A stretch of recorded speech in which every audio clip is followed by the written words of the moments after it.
স্বয়ং বিশ্বকর্মা নিজের হাতে বানিয়েছিলেন এই শিব মন্দির। আজও এখানে ভক্তদের ডাকে সাড়া দেন স্বয়ং মহাদেব।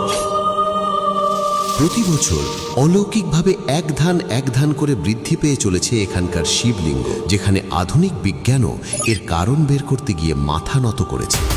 হ্যাঁ, আজকে আমরা জানব পূর্ব মেদিনীপুর জেলার নন্দীগ্রামের রেয়াপাড়া শিব মন্দিরের ইতিহাস।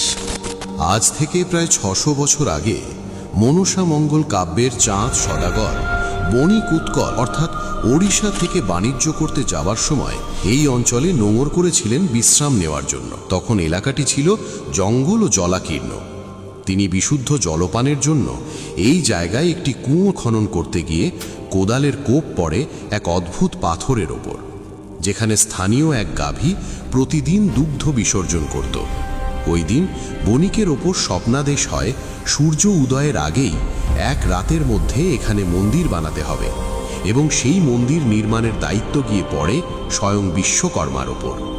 তিনি মন্দির নির্মাণের সময় ভোর হওয়ার আগেই মন্দির চূড়া সম্পূর্ণ করতে না পারায় একটি তালপাতা চূড়ার ওপরে রেখে চলে গিয়েছিলেন। যেই তালপাতা উড়ে গিয়ে সাইডে এক পুকুরের সৃষ্টি হয়েছে।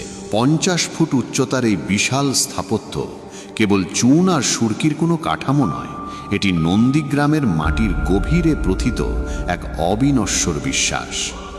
শত শত বছরের রোদ, বৃষ্টি আর ঝোড়ো হাওয়া সহ্য করেও রেয়াপাড়ার এই শিব মন্দির আজও সগৌরবে দাঁড়িয়ে আছে, ঠিক যেন এ অঞ্চলের মানুষের অটল আস্থার এক প্রতীক হয়ে। আপনার যদি সুযোগ হয় তবে একবার এসে দেখে যান ইতিহাসের এই জীবন্ত সাক্ষীটিকে।